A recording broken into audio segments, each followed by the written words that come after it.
Direct test आ रही है जो कि काफ़ी बड़ी लेटेस्ट अपॉर्चुनिटी होने वाली है, लेकिन क्राइटेरिया समझना ज़रूरी है। देखो डायरेक्ट फॉर्म निकाला गया जो कि यहाँ पे देखने से सिंपल तुम्हें पता चलेगा, तो यहाँ पे कुछ रोल वगैरह नहीं लिखा है। तो इन डिटेल बात करेंगे, आराम से बात करेंगे क्या रोल होने वाला है, कितने रोल होने वाले हैं, कितना टाइम मिलेगा एग्जाम कंप्लीट करने में, क्या क्राइटेरिया होने वाला है, सब बात करेंगे। लेकिन इसमें ना मॉर्गन स्टैनली की काफ़ी बड़ी हायरिंग होने वाली है जो कि 25 बैच के लिए है। भाई बिल्कुल वीडियो मिस मत करना, आराम से समझ लो, आराम से अप्लाई करो ताकि बेनिफिट भी हो, क्योंकि मैं नहीं चाहता कि तुम मेरी वीडियो बार बार विजिट करो। इसलिए कहता हूँ एक बार आराम से समझ लो फिर अप्लाई करो, ताकि बार बार विजिट ना करना पड़े कि भाई वहाँ पे क्या क्राइटेरिया था, एक बार देख लूँ। और हायरिंग भी लिमिटेड टाइम के लिए रहती है, कभी भी ऑफ हो जाती है। अब कई लोगों ने कूपा के लिए देखो अप्लाई नहीं कर पाए और उनको टेस्ट मिल रहा है कई लोगों को जिन्होंने अप्लाई किया है। हाँ वो अलग बात है, मैं बताया नहीं था क्योंकि वो बंद हो चुकी थी। तो देखो वीडियो में बने रहो और चैनल को सब्सक्राइब करके रखो, आने वाली और भी अपॉर्चुनिटीज़ होने वाली है। असेंजर के इंटरव्यू क्वेश्चन तैयार हो गए हैं जो कि बहुत जल्द अपलोड हो जाएंगे। तो असेंजर की पूरी प्लेलिस्ट आएगी, TCS की भी आएगी, कॉग्निजेंट हो गया, कैपजेमिनी हो गया, इन्फोसिस हो गया, विप्रो, सबकी आने वाली है। आराम से समझो। सबसे ज़्यादा वोट असेंजर को मिले थे जो कि मैंने एक कम्युनिटी पोस्टर डाला था, तो पहले असेंजर के लिए ही इंटरव्यू क्वेश्चन आएंगे।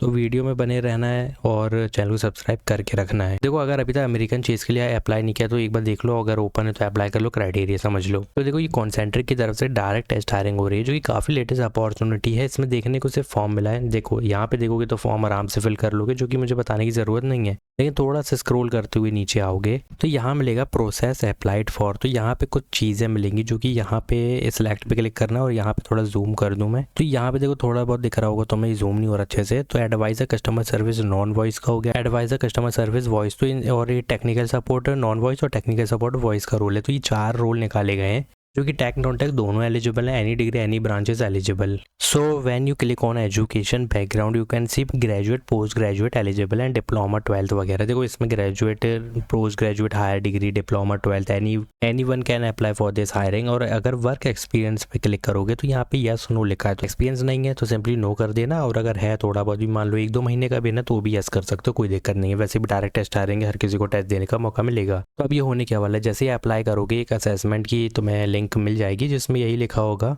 कि इतने डेट से इतने डेट तक कर सकते हो। मान लो अगर मैं आज अप्लाई करता हूँ तो 14 तारीख से मे बी 2-3 दिन का टाइम मिलेगा। तो मैं तो यही कहूँगा, जो कि हर बार मैं डायरेक्ट टेस्ट हायरिंग में यही कहता हूँ कि मान लो आज अप्लाई किया तो कल कर लो। मैं कहता हूँ एक दिन बात करो। अगर इस तरीके का टाइम मिला है ना कि 2-3 दिन, मतलब तुम्हें टाइम मिला है कि 2-3 दिन में कभी भी कर सकते हो, तो कभी पहले दिन मत किया करो, अगले दिन किया करो। और पहले दिन क्या करना है, पहले दिन तुम्हें सर्च करना है, यूट्यूब पे गूगल करना है या कुछ भी करना है। कहीं ना कहीं देखो यूट्यूब में कोई ना कोई डालता है, वीडियोस डाल देगा उस बारे में कि ये क्वेश्चंस आए थे। और वैसे भी तुम्हें टेलीग्राम ग्रुप्स के बारे में पता है, वहाँ पे डिस्कशन होते हैं कि भाई ये आए थे। कई लोग स्क्रीनशॉट सेंड करते हैं क्वेश्चंस के कि भाई आंसर बता दो इसका, तो एक हिंट होता है, एक आइडिया मिलता है, कई बार तो आंसर भी मिल जाते हैं। इसलिए मैं कहता हूँ एक दिन बाद एग्जाम दिया करो, एक दिन पूरा सर्च करो भाई, कॉन्सेंट्रिक का यूट्यूब पे सर्च करो, वेबसाइट्स पे गो थ्रू करो, मतलब गूगल करो।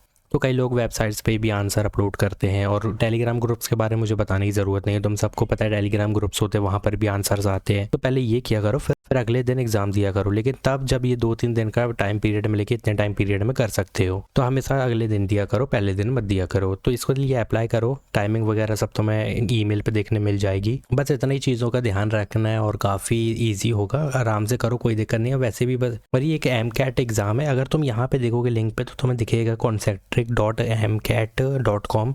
तो तुम्हें एक सॉफ्टवेयर तो डाउनलोड करना पड़ेगा जो कि एक ब्राउज़र होगा बेसिकली। लाइक अभी हैकर अर्थ का जो हमने एग्जाम दिया टेक्निकल सपोर्ट का, उसमें तुम लोगों ने देखा होगा कि एक ब्राउज़र डाउनलोड करवाते, वो एक होता है कि सिक्योरिटी पर्पस के लिए होता है, उसमें तुम टैब ओपन नहीं कर सकते दूसरे, मतलब एक तरीके की स्क्रीन फ्रीज हो जाती है। तो उसके लिए तो वो करवाते हैं, वो सब रीड कर लेना, कोई दिक्कत नहीं है। आराम से एग्जाम दो, कोई दिक्कत नहीं, आराम से एग्जाम दो इसके लिए। और 12th डिप्लोमा भी लिखा तो अप्लाई कर लो, कोई दिक्कत नहीं, आराम से अप्लाई करना। बस जो अप्लाई कर रहे हो जिस भी रोल के लिए वो बड़ी ध्यान से चुनना, ठीक है। ये नहीं कि तुम्हें नॉन वॉइस चाहिए तुमने वॉइस पे क्लिक करके अप्लाई कर दो, उसके बाद चेंज नहीं कर पाओगे, ठीक है। इसके लिए अप्लाई करो, लिंक डिस्क्रिप्शन बॉक्स में। अब जो नेक्स्ट बड़ी हायरिंग आ रही है वो भाई वो 2 हायरिंग आ रही है जो कि दोनों मॉर्गन स्टैनली की तरफ से होने वाली है। यहाँ देखोगे तो समर एनालिस्ट प्रोग्राम हो गया और एक और स्प्रिंग एनालिस्ट प्रोग्राम। दोनों के क्राइटेरिया सेम है, bachelor degree master degree eligible है। ज्यादातर देखा जाए तो BE BTech computer science IT software engineering electronic ही प्रीफर्ड होती है डिग्री में। और मास्टर डिग्री में ME MTech कर सकते हो, MCA भी एलिजिबल है और MBA वाले भी कर सकते हैं। बस एक चीज़ का ध्यान रखना है, जो कि एटलीस्ट 1 प्रोग्रामिंग लैंग्वेज का नॉलेज होना चाहिए, like Java, C plus plus, C sharp, C. तो देखो Java with OOPs with data structure, C plus plus with OOPs with data structure, इस तरीके से तो मैं आना चाहिए। यूनिक्स और एक्स्ट्रा मेंशन कर देना। इंटरपर्सनल स्किल में कम्युनिकेशन मांगे, जो कि ठीक है, वो तो होना ही चाहिए मेंशन रेज्यूमे में। अब तुम आओगे स्प्रिंग एनालिस्ट में। अब तुम स्प्रिंग एनालिस्ट में जब आओगे थोड़ा बहुत नीचे स्क्रॉल करोगे, एज इट इज क्राइटेरिया है, कोई वो नहीं है, बस ओप्स डाटा स्ट्रक्चर मैंडेटरी है, जो कि किसी भी प्रोग्रामिंग से आना चाहिए। लाइक पाइथन से आता तो भी चल जाएगा, लेकिन यहाँ पे जावा, सी प्लस प्लस ज़्यादा प्रीफर्ड है, सी शार्प भी। बाकी यहाँ पे outstanding academic record along with success in spring jobs, internship वगैरह हो गया, कम्युनिकेशन, तो ये सब तो मेंशन कर दो प्रॉब्लम सॉल्विंग रेज्यूमे में।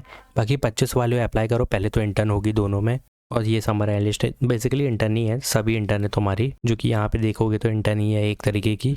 तो क्राइटेरिया एक ही है, देखो यहाँ पे रेट करोगे वही चीज़ लिखी है, वो भी वही चीज़ लिखी है। तो मैं क्या कह रहा हूँ, अगर 25 वाले हो, दोनों के लिए अप्लाई करना है, दोनों के क्राइटेरिया सेम है, दोनों की स्किल्स वगैरह सब एक ही सेम चीज़ मांगी हुई है, तो मैं दोनों के लिए अप्लाई करना है, तो दोनों के लिए एक ही ईमेल आईडी से अप्लाई कर सकते हो, उसमें कोई दिक्कत की बात नहीं है, कोई तुम्हें एरर वगैरह नहीं शो होगा। तो ये चीज़ तो करना है, क्योंकि देखो दोनों के लिए अप्लाई करोगे कहीं ना कहीं से तो रिवर्ट बैक आएगा। बस जो क्राइटेरिया मांगा है ना, वो बहुत बेसिक चीज़ मांगी एक तरीके की। वो उन्होंने ये नहीं कहा तुमसे कि तुम्हें एडवांस आना चाहिए एल्गोरिथम डीएसए, लेकिन अगर तुम मेंशन कर रहे हो, तुम चाहते हो तो ये भी लिख सकते हो हाइफन लगा के, लिंग्लिश स्टैक क्यू एरे स्ट्रिंग, अगर इस तरीके का लिखना चाहो वो भी लिख सकते हो रेज्यूमे में कि भाई मुझे इस टॉपिक में डेटा स्ट्रक्चर का नॉलेज है, तो वो तो तुम कर ही सकते हो। ऑब्जेक्ट ओरिएंटेड तो पूरा आना चाहिए, 4 पिलर होते, चारों का नॉलेज होना चाहिए, थोड़ा बहुत यूनिक्स का नॉलेज होना चाहिए। और रेज्यूमे में अगर ये चीज़ें मेंशन है और दोनों के लिए अप्लाई कर रहे हो, तो देखो कहीं ना कहीं रेज्यूमे शॉर्टलिस्ट तो हो ही जाएगा। बस थोड़ा सा दिमाग से करो अच्छे से। ये कम्युनिकेशन हो गया, एबिलिटी टू वर्क हो गया, कोलैबोरेट विद अदर्स, ये कहीं ना कहीं कीवर्ड आना चाहिए तुम्हारे रेज्यूमे में। अब वो मैं नहीं जानता कैसे करोगे, बट कहीं ना कहीं मेंशन करो तुम। प्रॉब्लम सॉल्विंग हो गया,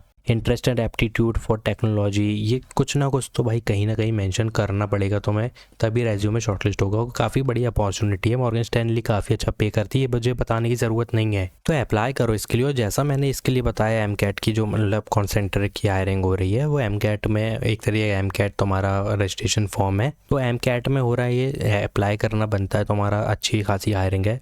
और वैसे भी एमसीक्यू आएंगे, मे बी एमसीक्यू हो सकते हैं, कंफर्म नहीं है बट हो सकते हैं, लेकिन होंगे भी तो इजी होंगे ना। नॉन टेक मतलब टेक्निकल सपोर्ट का रोल है यार, इतना कुछ आएगा नहीं ज़्यादा। तो इतना तो है कि तुम्हें गूगल में आंसर मिल जाएंगे और चैट जीपीटी में भी मिल जाएंगे। 2 डिवाइस का यूज़ करोगे तो बेनिफिट होगा, एक में चैट जीपीटी खोल लो, एक में गूगल खोल लो, वरना वो टैब बदलना पड़ेगा ना तुम्हें, तो उसमें ना ऐसे में तो टाइम ही ख़राब हो जाता है पूरा। इसलिए 2 डिवाइस का यूज़ करो तो ज़्यादा अच्छा होगा। तो इसी तरीके से ना असेसमेंट राउंड किसी भी कंपनी का क्लियर कर सकते हो जो ऑनलाइन होते हैं, खासकर। अब ऑफलाइन हो रहा है, मान लो तुम्हारे कैंपस में हो रहा है, तो वो उसके लिए तो पढ़ के जाना पड़ता है, उसको तो छोड़ो, इतने भी नहीं होते, ज़्यादातर ऑनलाइन ही होते हैं। तो अप्लाई करो। ऊपर की हायरिंग जरूर दिखना भाई, नगारो रिमोट जॉब कर रही हो, बहुत बढ़िया हायरिंग है भाई। ये एएससी का रोल है, लाइक एसोसिएट स्टाफ इंजीनियर का है एएससी, मतलब एसोसिएट स्टाफ इंजीनियर। तो ये एएससी का रोल के लिए हायरिंग कर रही है, एसोसिएट स्टाफ इंजीनियर, जो कि बहुत ही अच्छी हायरिंग होने वाली है। अप्लाई करना बनता है, बंद हो गई होगी मे बी, लेकिन क्या पता चालू हो, एक बार देख लेना जाके। तो अप्लाई करना क्राइटेरिया समझने के बाद, बाकी अप्लाई करो। Thanks for watching.